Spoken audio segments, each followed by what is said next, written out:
Good morning, Phil Guinois, Jack Deshane, Micah Watkins, and our special guest today is going to be Mike Lee with Powell Pools, and this is the ENO Business Success Podcast. So, guys, we just had a first day yesterday of our 60-day game, and I kind of driving over here today thought we should talk about, education, right? Because that's what we do. Part of what we do is empowerment education. And I thought we should talk about, traditional education, which is linear, meaning you go to the first grade to learn what you need to get into the second grade, to the third grade, to the fourth grade, building upon itself. And then there's the experiential or breakthrough training that we do and other places do, where you actually see something for yourself that just gives you a massive breakthrough in your life and what's going on. So let's talk about that. All right. The linear, I think the main thing about that education, and they give you information to build upon, or at least they used to get to next levels and things like that. You've got to look at that structure and go, what's the basis underground? How does that work? What's working in there? I mean, I get that it keeps moving up in grades, and it is memorization. It is. I mean, you have to be able to understand to some level, because if you don't understand, there's nothing to remember. You don't know what you're doing. Once you get the concept, it falls right into memorization. Memorizing the facts of history, remembering the formulas of science, remembering the math, the arithmetic and all of the different formulas for that, division and multiplication and all that. English, it's memorizing the alphabet, spelling, grammar, punctuation, and that's it. And then you get into what we do, and it's experiential education. So this is more of not remembering. It's not about remembering. It's about experiencing something. And as human beings, that's what we're here to do. And I think the challenge with the first model is somebody's got to decide what the education is. Somebody has to decide that, and it's basically forced upon you as fact. So it becomes more of a brainwashing situation. So who's ever designing that? And if there's people designing it whose interest is in humanity and the rest of humanity, then that's probably going to work out better, even though there could be flaws and you have to adjust or whatnot. And if that's not the case, then you're creating a different reality as far as how people get out of it. So now that I've done both and seen the power's in the experiential one, because that's where you experience and you create a knowing. Also, it tends to not need to necessarily find an answer, yet more about constant questioning of things. And as much as there are maybe people or organizations that would like the first model, it's easier to handle everybody with the first model. The second model, no. And that's why a lot of people in the second model, or who use that model more of in investigating and asking questions and not accepting things just because you're told, experiencing things that you create a knowing, causes critical thinking with people. And they're not as easy to deal with if you're attempting to create a certain world. So I think the experiential and the difference that we use in the training that would distinct the two would, and the one I always use because it works out perfect, is on a test, you're memorizing as a test, right? That's it. Melinda did her CPA, everything was memorization. Just remember as much as you can and then get down to that test and get over 70% and you're good. So there was a time around 11 years old where I had to memorize the 50 capitals of the United States. I did it, and I didn't do super well in school unless if I wanted to. I could if I wanted to. I'll remember those, and then I would do it. If I was interested in something, then I would have no problem excelling. If I was bored with it, then no. But that one, I was like, okay, I liked it. It was a challenge, like a game, Okay, I got to memorize all these. And I did, and I got 100%, so that's all of them.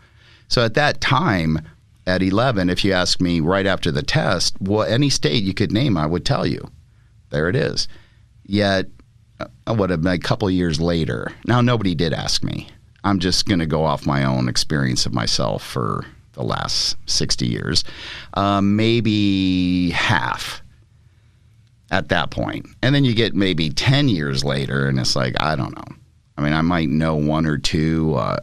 I would think New York City is the capital of New York. That could be totally incorrect. I would just guess that now. I knew it back then. Now I'm guessing. Now, at the same time, at 11 years old, I get my first kiss.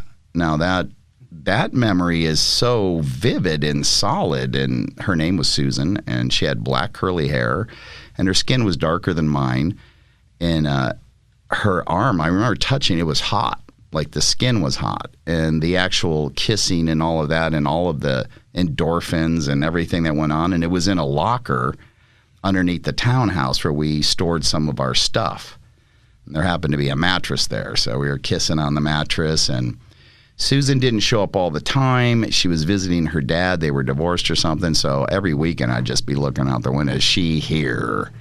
Is she here? Because I wanted another one of those. So that memory, how is that memory so vivid all these years later, and I may be incorrect about the capital of New York right now.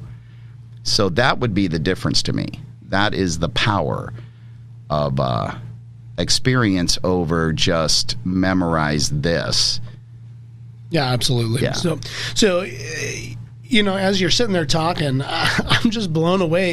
And this might paint a different picture for people, or where they can at least grasp it a little bit, to what you were saying about the experience. I didn't go to traditional college. I went to a vocational college. It was a very hands-on program. So I got a culinary arts degree. Okay, great. Sure, they slapped some letters in front of it. What is it, an applied science degree, whatever it is, an associate's, whatever. But in the cooking world, everything is an experience. You're learning how to do this. Physically, you're going through the motions and you're experiencing the taste of this. Oh, well, when I did this, I got this result, this flavor, whatever, right? And then, if I change this, I add this. Now all of a sudden it changes the flavor. You can taste it, you can smell it, it's the experience of it. So working in the restaurants and being a chef for so long, that's the experience. I can sit there and my entire 20 years plus in that industry, I could almost tell you exactly what happened every single day. And when there was, I remember, vividly. This ticket came up and and then all of the events that transpired when, you're in the middle of a rush. Or you're, all of a sudden this plate got sent back, and then all of the events that transpired after that, because it's just locked in because of the experience of what you were saying. And I can distinctly remember the smells and the tastes and the just everything, the noises that are going on in the background, the dishwasher machine going and somebody spraying plates and the yammering of other employees around me, all that stuff. It's so vivid. And you can paint the picture, and you can really tell the story of like what you learned. And if you look, there's a couple of clips of Anthony Bourdain talking about, the experience of going through learning how to become a chef, and it's passing that knowledge experientially to somebody else, to the next set of people that want to learn how to do that. It's not your linear schooling that we're all so used to. I'm going to learn how to become a computer programmer. Like, okay, I'm going to go do this, and then, whatever, now you're doing that. Well, yeah. And you talk about, a plate being sent back, there's probably a little Gordon Ramsay going on, cussing and throwing a plate. Because I was in the restaurant industry, right? Because it bogs up everything when that happens. But Mike, I think there's also a big difference between a chef and a dessert or a pastry chef. That is a lot more science-based and very precise on what you do. and how you put ingredients together versus just, the art of cooking, right? Because it's completely different. Yeah, but even on the pastry side of things, there's still the experience of knowing that, I'm making croissant dough and I didn't sheet it 12 times. I didn't fold it 12 times. I only did 10. Well, guess what? It's not going to be as flaky. It's not going to be as, airy. All of a sudden you decide to throw in, 2 or 3, 3 extra folds into the dough. Now is it almost too flaky where it doesn't, so that's the science of baking, yet it's still experiential. You have to go through the experience and knowing because you create a knowing. I know when it's done this way, it comes out the way I want it. Because you've gone through the steps to acquire the result that you were looking for. You have a knowing now. You've experienced it. And you can replicate it because you've already done it physically, mentally, the experience of it. Yeah, right? Yeah. I think this, in the 60-day game, if people don't understand what that is a group of people forming a team with coaches and players and all of that, and then setting up some goals. And that works the same way. There are people who do not consciously achieve goals. They stumble on them. It's a luck thing. It's a roll of the dice and all that. Then they go through an experience like that, and it's the same thing. Then they figure out, wait a second. It works whatever goal you're going for. I need to know what it is. What do I need to do to get there? And then I have to be willing to pay the price and alter myself and my life and my being or whatever to match that so that I can obtain that. Once I know it, it would be like cooking. Well, okay, I've figured it out. This is the pastry. This is the way I like it. Mm-hmm. Now I can just do that as many times as I would like. Yep. And the same thing works. Well, and, I think the other thing, and, my dad was a full professor of psychology and very educated probably one of the most educated men. And I think that there's, certainly a need for the traditional education and the linear education. I mean, if you're going to be an architect, or you're going to be an engineer or a doctor, you need that. However, I think, what happens is when people start to experience the experiential education, that's where the growth becomes, and I look back at my dad and, loved him. He's been gone 7 years now. And in addition to being a full professor of psychology, he was a full colonel in the Air Force, had 2 war college degrees and all of that. But as I look back, very educated, but not a lot of personal growth development did he have. And, I could see it in how he reacted to things and, sometimes there was not a control of temper and, things like that. And that's what comes out of, personal development and the experiential learning is you actually begin to understand yourself. And so why he helped people with that in their lives, it didn't necessarily transfer over on him as well. Yeah, because it's a different. You can be IQ can be high, which I've memorized a lot of things. I'm good at memorizing. Like I know a guy that knows everybody's phone number, so you might have that brain. Or like in a room with 60 people, you don't know everyone's number. Pick that one, 602 that one, 480 that one, 623 So you could have that ability. Doesn't necessarily mean you'd be emotionally intelligent. And this leads more to that. And in traditional education, it really boils down to this: it's solid, it's needed, it's this or that. If it is true, yes. If it is not, there's going to be something. You're going to pay a price. So if it's true, yes. There's a guy right now that's debunking the whole math thing. And not just him. Some other guy that they completely destroyed his version of it because he figured it out. No, there's a flaw here. There's a flaw in what you're doing. There's going to be a price to pay when everybody believes this and it is not true. And that's where traditional education, you get into, spelling and grammar and all that. Okay, yeah. I want to communicate. I want to talk. I want to know words. I want to know what they mean as far as what you're decided, what we've agreed upon, and that's fine. It's in that model where you have to look for things that, well, that may not even be true. Yet you're spending a lot of time convincing a lot of people that it's true. Why? So you sort of break that all down. So there is something in there, though, that's solid. Like, yeah, if we just did the math and if it is correct. The other guy wiped out because someone or something did not want that. Like, no. And it was minor. It wasn't huge. It was just one minor part of it. Yet overall, it becomes massive. When you look, if what you're saying over here is not accurate and this is accurate, then you're screwing up, like majorly. And science formulas, history's a big one.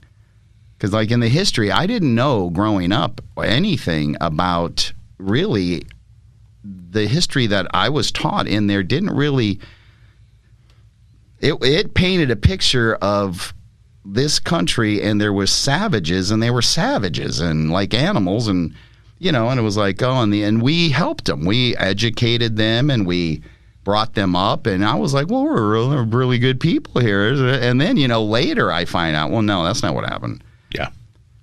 We're just wiping people out and genociding and doing all this and that. Well, they weren't teaching that in my school. They were like, no, we were good and we were nice. And sterilization. Yeah. Massive sterilization of the Native Americans. Yeah, so when you're teaching people lies, false information at a young age, and you're building upon it, like you said, from first grade to second, and there's an agenda somewhat in all of that, or whoever, I guess 1920, there was a switch in who was deciding what was being taught and what they were being taught. That's what we talked about a little earlier. Get your hands on some books before 1920 and look at the common themes that are going through those books. It's stunning what those books are telling you are and the power you possess. And all of a sudden, around 1920, Rockefeller came in with the educational system they decided needed to be taught, which included the math and the, all that kind of stuff. It's just finding those other places. And then really, like your dad, it's an interesting journey here because, for me, I only paid attention in school if I wanted to. And then when my family structure fell apart at 10, by the time I was 15, I go to school if I want. I don't go to school, whatever. Nobody knows. I stopped going to school on October 2nd or 3rd, I think, when I was 16, and never went back. They put me in another school in Van Nuys, and this one had weird bathroom deals. And I went into a wrong bathroom. I didn't even know that was possible. I'd never been in that situation, and I went into the wrong bathroom. And the bathrooms were based on skin color. And I found myself in the incorrect one. And I left that. That was my second day there. And I left, and I was like, Didn't want to go back the next day. Was walking to school, heard some drums going on. Walked up to this house. I knocked, and these two little guys opened the door, and they're like, yeah. And I go, you got drums in there? And like, yeah, we got drums, and he's got a bass. I'm like, I got a guitar. I went home, got my guitar. That was my school. I went there, and it took until April before anybody knew. My dad would get letters in the mail from the school once in a while, and he'd be like, Jack, let's take a ride to the store. And then he'd have the mail, and he'd be like, oh, this is from your school. And he'd put it in his suit jacket pocket as we walked around the store, and I'm like, oh, I'm in so much trouble. And then it would open, and it'd be like, Jack's missed 3 art classes. I'd be like, I haven't been there in 4 months. And I'd be like, whatever. And then finally he found out. And he was only mad because he was like, because he left home at 12. He was only mad because, if you're not going to school, you little bastard, you're going to work. Don't just sit there. So I really leave without all of the degrees, educations, and all of those other things, yet I end up in this experiential world and the world of self-development information and create an entire reality that your father wasn't able to because he only got and never moved into the experiential and the self-development education, which is completely different. And also on your food things, guys, one thing I noticed, though, in experience, have you noticed the difference between a restaurant that understands the concept of an experience for their customer as opposed to a restaurant that's trying to make money and just push food. You ever noticed it? Absolutely.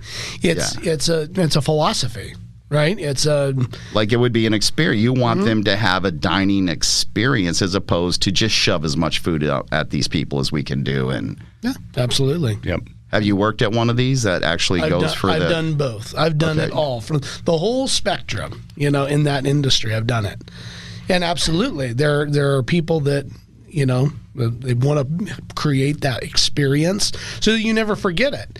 That's what fine dining is all about. Is all about the experience. So you go and dine at Thomas Keller's restaurant or a Gordon Ramsay restaurant or an Emerald restaurant, whatever. It's all about the experience, right? It's all about, move from this experience to that experience to that experience to that experience. And, in years past, you'd have the restaurants that were just strictly there to provide food. and make money, right? Yeah. Yet, as they evolved, they realized, there's something about this experience thing. If we can incorporate the experience, we're going to have a much better result. Well, yeah, because people like to have experiences that they like. They want to repeat those. Yeah, absolutely. But McDonald's is still there. So I never did the fine dining side, so I was a little bit more on the other. But the experience doesn't have to be high end either, right? No, and I think that's what restaurants have really begun to understand. So if you want to, and I think you'll agree with me on this, Mike, if you want to really watch a movie that will help understand the experience in the restaurant industry, watch Burnt with Bradley Cooper. That is a great movie about all he wanted to create was an experience and be different. And, great movie to watch. I watched it just probably 3 weeks ago. Yeah.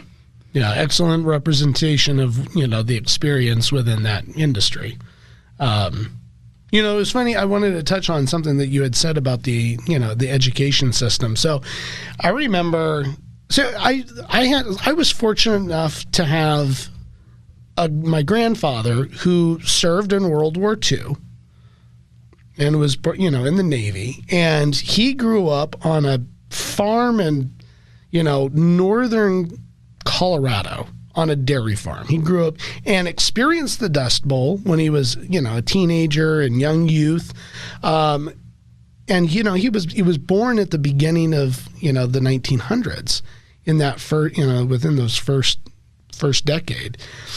And I was fortunate enough to have real conversation with him all the way up till the day he passed at 98 years old. And he almost lived a century. That's awesome. Just I would pick his brain. What is that like? What was it like back then 100 years ago? And having ththose conversations, he was like, look, it was like this back then. And then all of a sudden, it didn't match up. His stories didn't match up with the history books that I was taught in school. He literally lived in Colorado, was smack dab in the middle of the Dust Bowl. And some of his stories varied from what we were taught in the history books. And so I was like, well, this is interesting. Tell me more. And then tell me, what was it like to watch the moon landing on TV, while you were watching it? And then you kind of start to look at, okay, let's look at that. And, and there's people out there, the Joe Rogans of the world, having conversations about that. But, it's interesting, and getting somebody's experience, their viewpoint on what they lived through. What was the time like back then during this? And what was the time like during this and this and this?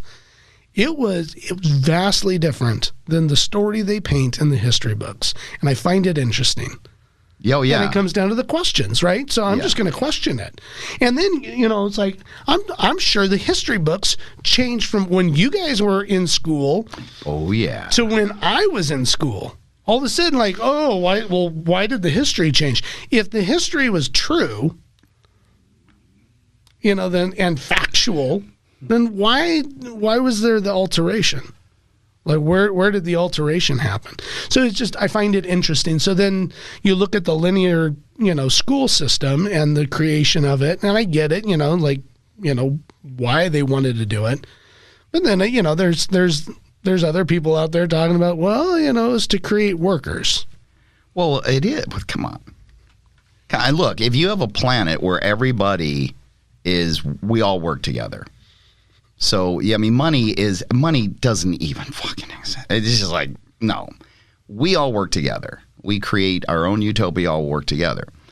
There are people that live in a place in reality here that doesn't work for them.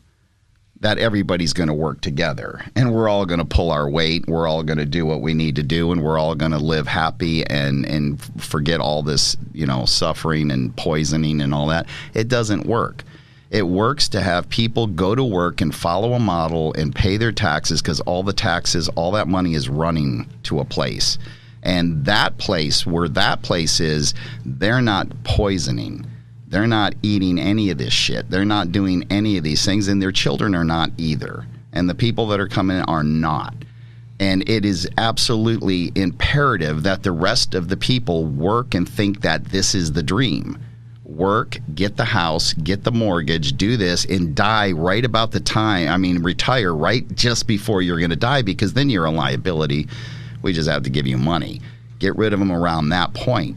That's a perfect model. Unless if you're those people, the masses, then it's not. You've bought into something that's not even real. And the reason that the history changed is kind of like our midpoint mirror day in the 60-day game. You got to make adjustments for the long-term game, right? You make adjustments. Also, you have to make adjustments for the fact that people end up going, well, now, wait a minute, this doesn't make any sense. And, even in religion, in the one that I was in for a little bit of time, there was a place to go when you died if you didn't do whatever their deal was. And it was fire. There was a lake. It was made of flames. And it was torment. And you couldn't get any thirst quenched. And, you're like, I'm dying of thirst. There's no water.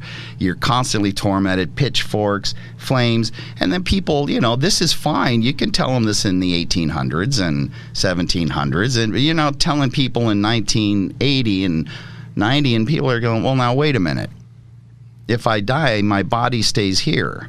So why would I care if there was fire? I only care about fire because I have a nervous system, and I got nerves and skin, and I need water because I'm in this physical body. Without this body, I might not eat water, and maybe temperature doesn't matter to me, so what do I care? So they changed it. They're like, oh, shit. They're catching on. Okay, it's not a place of fire, and it was in the middle of the earth, too, at some point.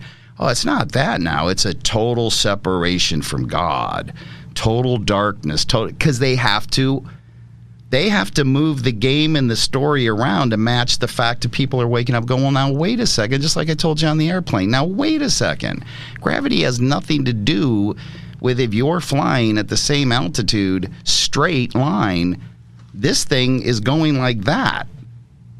So gravity, it's not doing that. It's not pushing you down back into. You would know that you have gauges right on your airplane.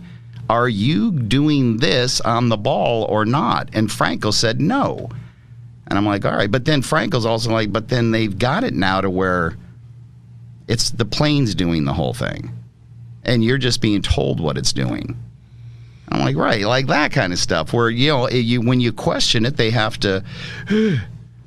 That doesn't fit the model now. And I think in transition here to bring on our guest, I think it's a great time because our guest today is one of our ENO members, Mike Lee with Powell Pools. And Mike's been sitting here with us. And Mike, you actually have, I believe it's 2 master's degree in education. So, tell us about you and just chime in on the conversation that we've been having.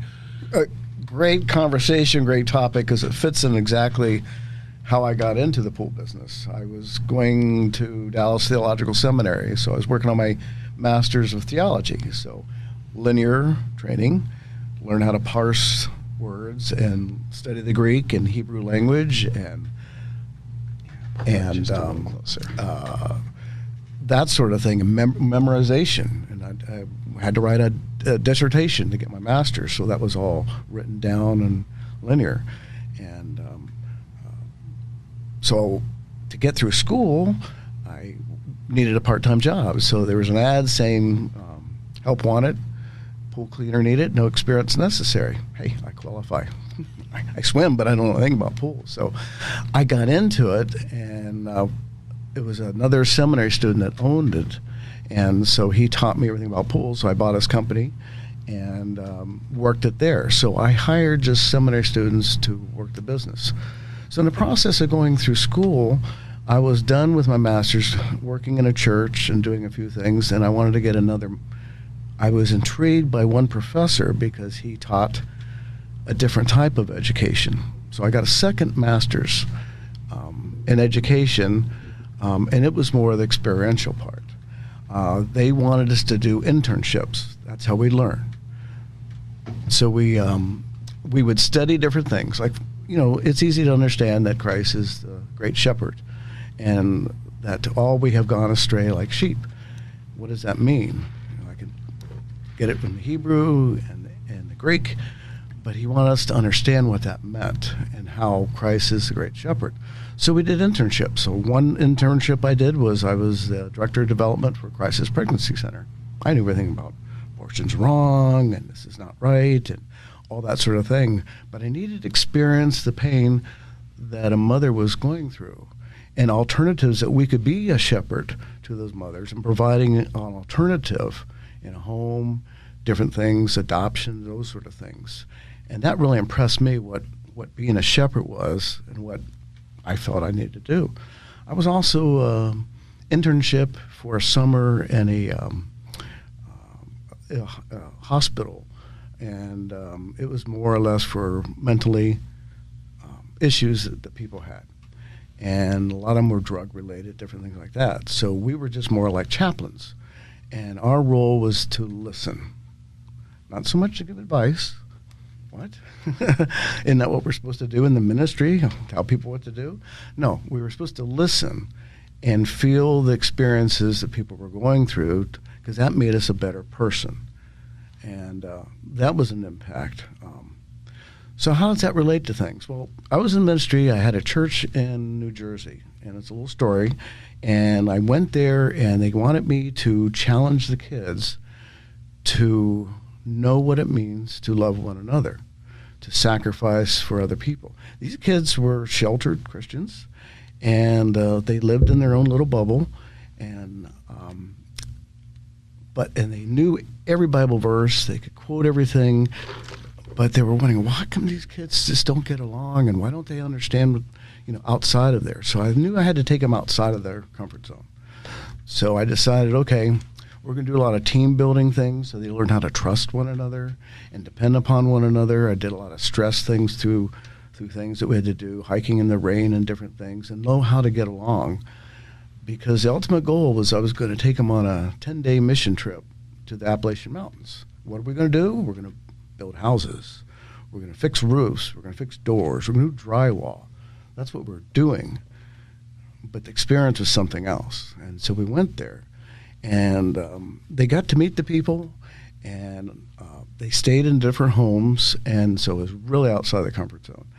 And we had two teams, and so one went one way, one went the other way, and at the end of the day, they had to come together and share their experiences. What did they learn? And at the end of the day, they came back to the church, and I challenged them. I said, we want to share what you learn, not so much in your head, but in your heart.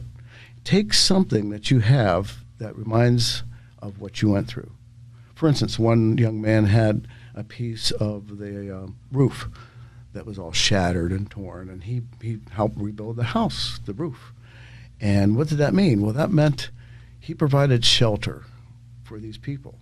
These people lived in dampness and cold, and they were able to provide a roof over their head, but more than that, they brought comfort to these people. And so there was this interrelationship between different culture than what we had over here.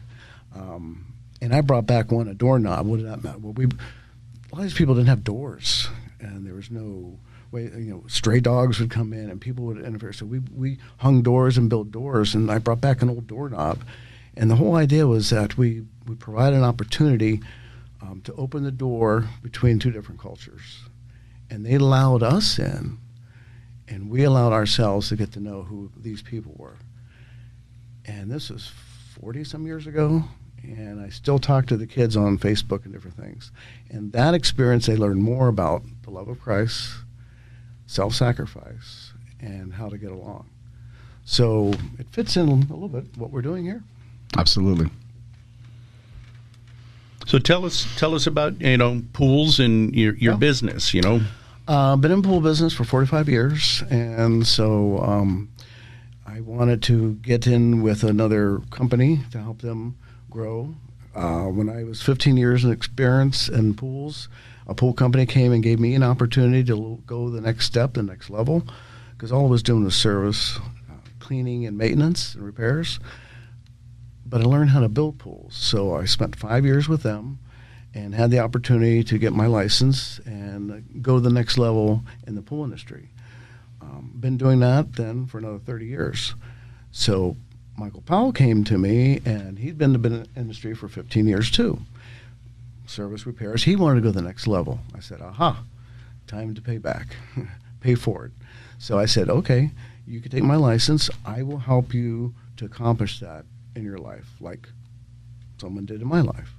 So I'm in year 1 now with him and doing that process, and he's learning how to grow and things like that. People ask me, what do you do then for Powell Pool Company? And they said, do you build pools? I said, yes. That is something I do, but that's really the result of what I do. And they go, what do you mean?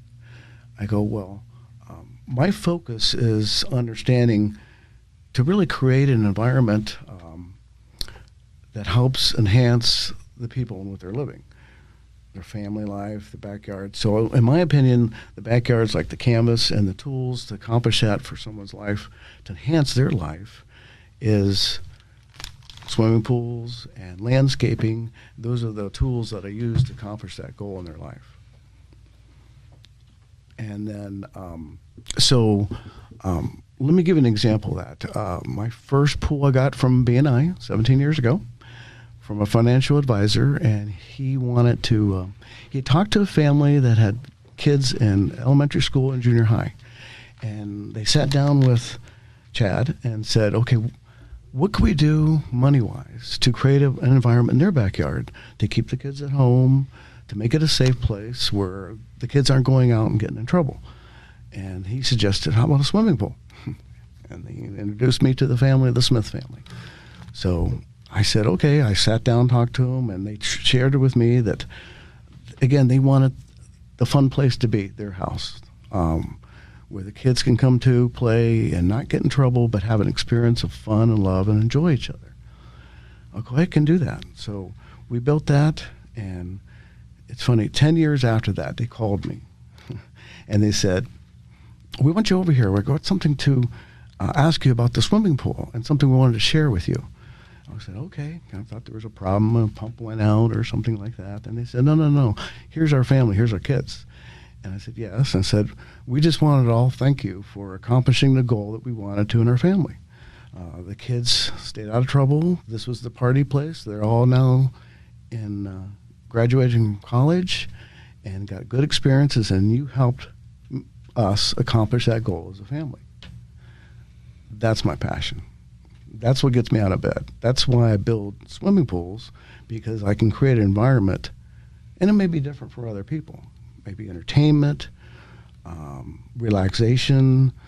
I built a pool for handicapped. They were physically and mentally challenged, so they needed it for exercise and to work as a young couple.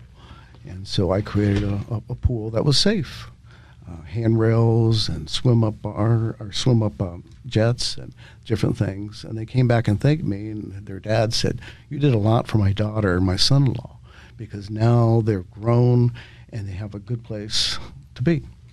So that's kind of my philosophy of building pools. Well, that's awesome because, I mean, the pool experience, and I mean, it is an experience. I mean, I have a pool in my backyard, and, you go flop around in the pool and swim around, and, and you get the family involved, and now all of a sudden it's the memories that people are creating. And again, it ties into the experiential learning, right? And you're learning from the memories that you have. Right. And we can hold on to those memories for all eternity until all of a sudden, that light switch goes off, and then like whatever happens after that, I don't know. I haven't experienced that yet. However, the pool, I mean, and that's awesome. It brings joy to you. It's awesome to hear you talk about it as you're creating the experience for the individuals, for the family. How rewarding is that? Right. And I'm so grateful for people in my life that have given me the opportunity to learn this trade so I can accomplish my goal of bringing happiness and providing a safe place and a good place where the family could be. And again, I go to each backyard and I show them a blank sheet of paper. I said, I don't have any assumptions here. I don't have any set things I'm going to do. I need to listen to you, like what you want your pool to bring to you. And I did one for an individual. He was in retirement, was in the Army, actually was a CIA agent too. And this is his place just to be, and wanted to just enjoy the pool. And he said, I want a waterfall here and do this here, and I'm designing everything else. And he goes, it'd be, and so I needed to get his perspective. And I said, okay, well, let me look at your living room, see where things are. And I said, where do you spend most of your time? My office upstairs. I said, okay. So I went upstairs and looked down the window. I said, I got the waterfall in the wrong place. He goes, what do you mean? I said, you can't see it from your window. Let me bring it over here where you can enjoy it while you're out there in your office. You can enjoy your swimming pool while you're working. And he thanked me for that. And so I got the job. You got the job. Yeah. Now, what do you do if your pool is a dangerous place to be, which mine is? So I'm not enjoying the pool. I'm getting stung in the pool. So you're a pool guy. What do I do? Stung bees? Wasp more than bees, and that hurts. And I've been stung 2 times in the pool. Yep. And now the neighborhood, you have my house, you have 2 more houses, and then there is a desert area for quite a while. And, there's coyotes out there. You hear them when they get their food or whatever, and lots of little, little rabbits and quail and all that stuff. So what's happening is you go to look at a view of my neighborhood, there's not a lot of pools. And I'm the closest one, so I'm believing it's a water source. So there I am. I'd like to do laps, but now I'm getting a little bit like, well, you could get stung if you're going to go do laps, or even want to just float around in the pool. You got to sort of keep your eyes open the whole time and watch what's happening. So as a pool guy, do you have like, just do this, and they won't? Well, understand bees aren't your enemy. Per se. Well, it's wasp. I haven't seen any bees actually. But they're just doing what they're normal doing. Oh, I'm not mad at them. I just don't want to be stung any longer. Hurts. Yes. But you got to understand he doesn't like needles, so a wasp is like a needle. It is sort of like, actually it hurts way worse. It feels like somebody put a cigarette out on you. Oh, yeah. It's not a pleasant feeling. Well, just understanding the nature of what they're doing is they're just getting water to grow and everything else. So what do you do? Well, you can do a couple different things, and some people have done this. They'll take a small play pool and have it close to the pool, but they put more sugar in it because it's a little bit more attractive. And so you're steering the wasps or bees away from your pool, and you keep moving the pool away to someplace else. That works for a while. The other thing is you can make your pool not taste very good. How do you do that? Well, a little trick someone told me was you could take a bottle of Listerine. I've heard this. Yes. I wanted to know if you heard that. And the original, not mint. Mint will bring them in. So you do the original and pour that in there, like a 10,000-gallon pool, maybe 16 ounces. Yeah. And it may take a couple weeks, but it's the bitterness they don't like. And they'll find another water source where they go. I was going to try that this year. I found out about that at the end of my pool window is 82 degrees. Before that, I'm not getting in. And it gets to the, bathtub at some point. Yet 82 and above, I'm okay. Right. So my windows, and last year I missed the window, and then I heard this Listerine thing. Mm-hmm. And it was the original Listerine. Yep. And you pour one bottle in your pool, and they don't want to drink anymore. So I was going to do that this year. I was just seeing if you had heard about it. Put some in a half and half in a spray bottle with water, and you can spray. Where do they hang out? The bushes. They're pretty much over in the desert there, so I don't get to see them part. But if you got foliage, things like that, just you can spray that on there. It doesn't hurt the plants or flowers, and that discourages them too. And then have them with you, and you can spray them if they're coming near you, and they get the message, and eventually they'll leave. But I'll give that a shot this year. Not like the sand wasp that keeps doing the same thing. And here's the great thing: Exactly. you put Listerine in your pool, and you do laps. Like you got your mouthwash Your going breath all at the same time. Just keep my mouth open and. So is it 2 bottles for like a 20,000 gallon pool? it would be, Yeah. and it may take several applications. Oh yeah, absolutely. Because it loses its. Do you guys get them? So we did, when we first put in the pool, we would have a couple of wasps come in, and you got to watch out for them because unlike bees, they don't lose their stinger and die. They're just there to just be jerks, and then just repeatedly stab you left and right. So so all of a sudden though, I noticed last year we didn't have any wasps. All right, there was one year we didn't hardly. And I was like, "Whoa, this is nice." Like, I didn't see any wasps. But if they come back this year, it'll be like, "All right, we'll do the bottles of Listerine, get it." But I could see where you got to train them that. Oh no, this isn't the water source that it once was. It's been tainted. And then they go find, and then they just do a habitual, instinctual. Oh, this is the direction to the water source. Blah blah blah. Yeah. Don't tell your neighbors you're doing that because they're going to their pool. So. And you threw that bag of sugar in your neighbor's pool, so that kind of away, right? Sneak in at night, pour a bag of sugar in their pool. In all reality, though, it was for the longest time, I was the only pool within a five house radius. Yeah. So you go 5 houses down this way, no one's got a pool. In fact, I'm the only one on the west side of the street on my street. You go to the west, no one has a pool in their backyard on my street, and then on my side of the street. I'll clarify it by that. And then there were 2 pools built to the east of me within like a five pool, a 5 house, linear block, right? 5 houses down, there's 2 more pools that were installed. And I don't know, maybe that had an effect. Maybe they've got the wasp now and I don't. I'm like, all right, sweet. Could have an effect. Yeah, because I looked at the, like a Google look in my neighborhood, and there's not a lot of pools, and I'm the closest one to that desert area. Oh, yeah. And I'm like, they're just... Because mine, when I go out there and I'll sit down, I'll be in the pool and I'll get in, they are coming in at a rate of every, 5 minutes or something. Just one, or is it like multiple? No, one. Usually one. It'll land, get its water, whatever, fly away, and within 5 minutes there's another one, and then it flies away, then another one. So doing laps, it's like I don't want to do laps in here. They communicate. Well, there's another product called Skillet that's out on the market. You get at a pool store. That is a different ingredient than Listerine, and so if the Listerine wears off or doesn't work, Skillet works well too. So I have a customer in Florence, and they did that because I take care of their pool, and the Listerine just kind of wore out.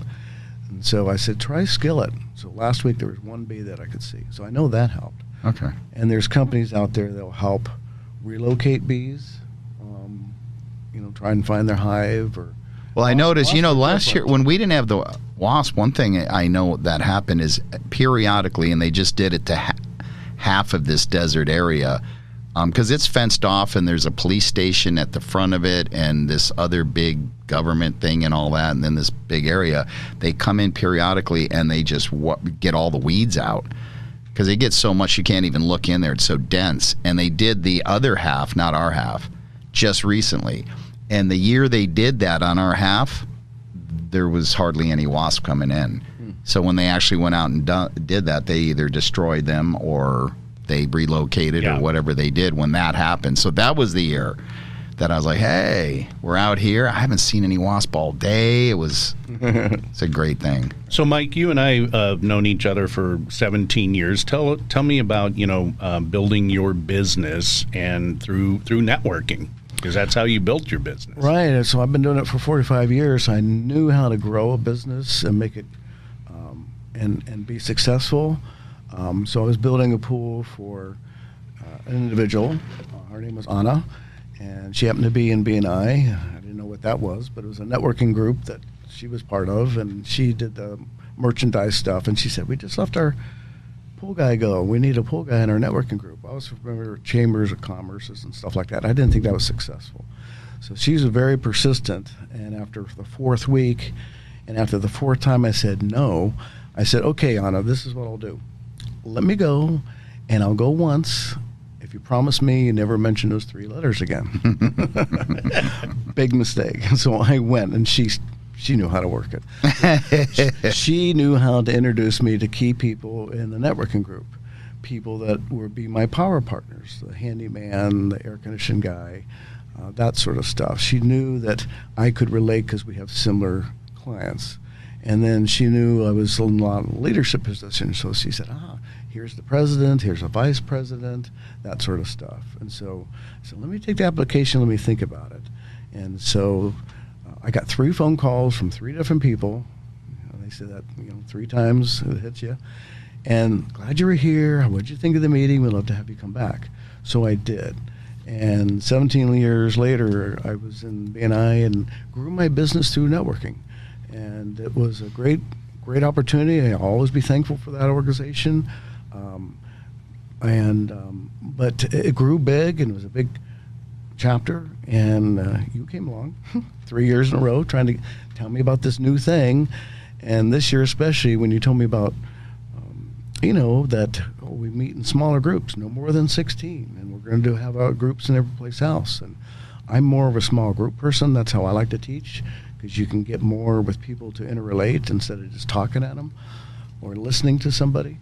And I go, I'm intrigued by that. And I remember you took me to one in Chandler, and I saw how they interacted and spoke and how it was real meaningful. And I thought, okay, this is the next level for me. I love networking. I don't need to market anything. I don't do much advertising. It's a way of developing relationships with people. And those relationships take time, as you know. You cultivate, as they say, it's like farming, where you plant the seed, and you've got to spend time to add water, nurture the area, make it grow, and that's what you do in relationships, rather than some chambers where it's like hunting, where you're just throwing cards at people, hoping something will stick.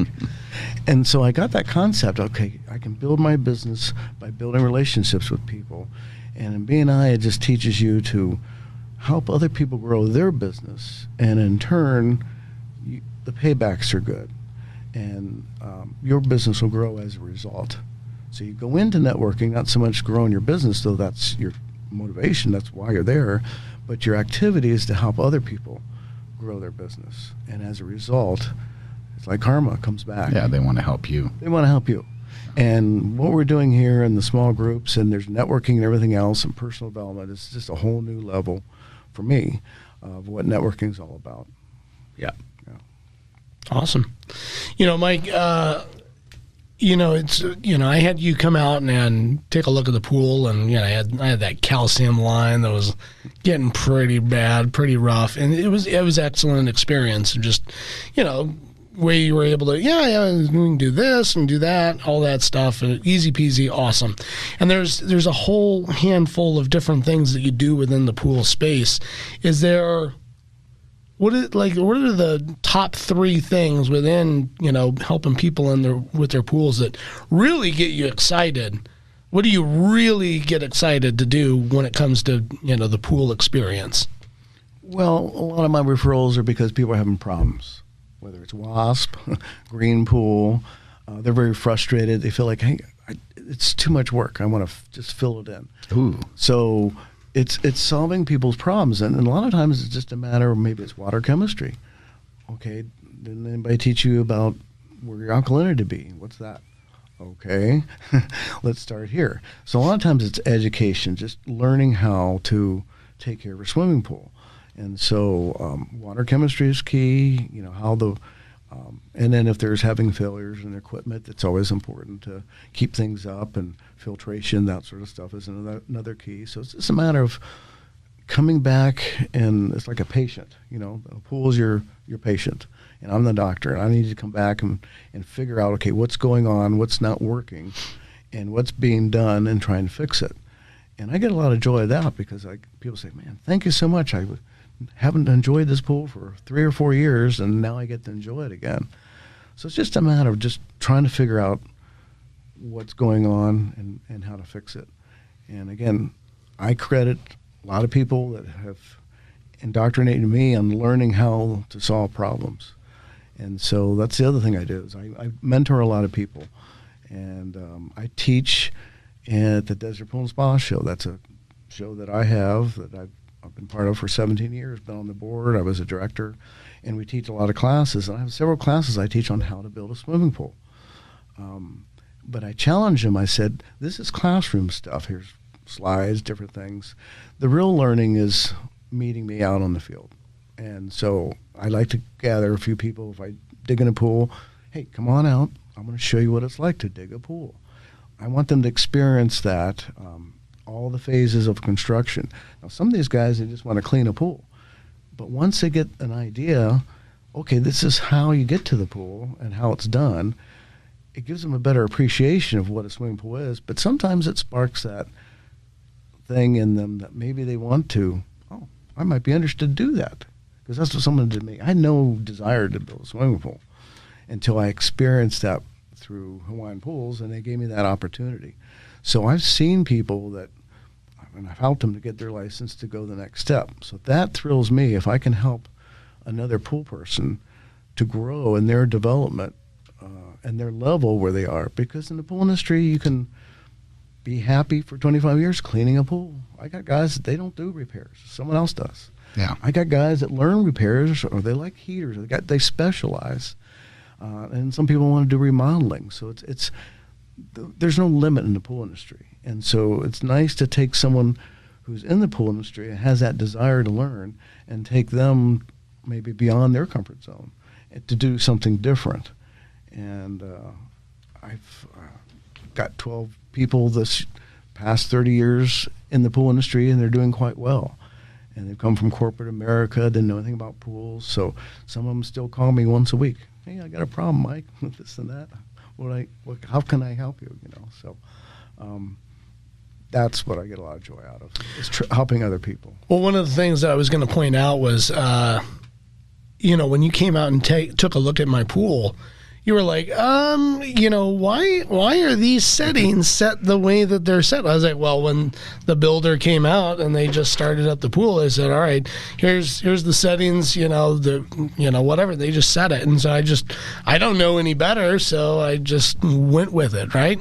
And then Mike comes in there and he goes, oh, well, you're operating at 50%. Like, with the drains and the, returns and everything, it was just like, he's like, yeah, you're really not operating at full power.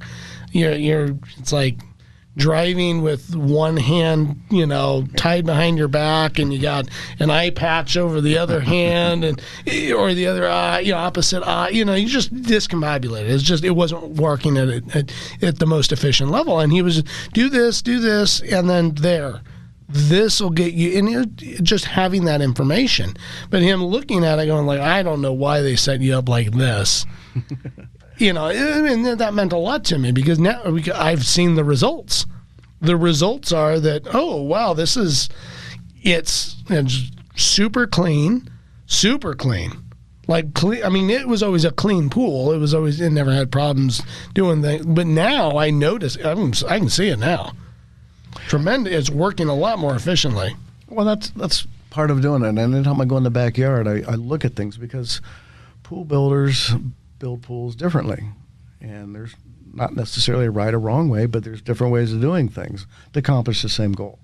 And so I can tell by looking at a pool, okay, this is a XYZ pool. This is how they design it. And these valves and controls and things should be this way. And so that's what I did with you, and I do with everybody else. Besides cleaning tile, is how can I help you to make sure you understand your pool a little bit more? And it's part of training and everything else. But so it's just that experience, like you said, you're happier because you know a little bit more about your pool and how things work, and it's performing better for you. Well, yeah, and the spa is actually cleaning now because we had that conversation. Now, see, I had taken pictures of the whole build process, and I was able to open up those pictures and like, here, Mike, here's how the plumbing is. Yeah. It's all laid out before they even shotcreted it. And he goes, oh, okay, well, your system runs like this, We need to actually set up your spa to do this because it's actually never cleaning. I was like, really? Yeah, he's like, oh, yeah, it's not going through the clean process. So you'll have to do this, and then, I made some alterations, and now it just, again, it's more effective. Yeah, and I'm part of a larger organization called IPSA. It's a nonprofit, Independent Pool and Spa Service Association. Been part of that almost 30 years. And it's a collective of individual pool people, but we come together for networking, insurance, and to share experiences. And my goal is to try and teach them that don't just be a repair guy. Help enhance the experience of your customer that you're doing it, just like I did for you. And be in the backyard and be a more important person. Because they'll value you a little bit more than if you're just fixing a seal. Oh, I noticed your pump's not bonded, and you could burn out your pump. If there's an electrical thing, let me fix that for you. And that knowledge will help secure more of your relationship with your customer, and you become more important to them. Yep. And if you don't want to lose a customer, give value. Absolutely. Yeah. Go ahead, Jack. Oh, we're done. We are done. That was quick. He said, we're just done. We're done. No, I mean, done deal. A great conversation Absolutely. today, guys. Yep. So, Mike, thanks for being here. Yep. On the ENO Business Success Podcast. Tell people how they can reach you, name, phone number, and maybe website. Yes. So Mike Lee, and my phone number, best way is my cell phone, 480-789-1435. And again, I'm part of Powell Pool Company. So it's powellpoolcompany.com is the website. We're still developing that. But get a hold of me by phone is the best way. And we can connect, and I'll get you other things that we can do through emails and things like that. Awesome. Yeah. Thanks, Mike, for being here with us today. And, guys, I think it's a wrap. Oh, man. Oh, no. I think we need the other one. Great show, guys. Great show. Have a great week. Thank you, everybody. Live audience loves us. I know. Yeah, I didn't realize they were all out there. They were out there. Great show, Mike. Thank you.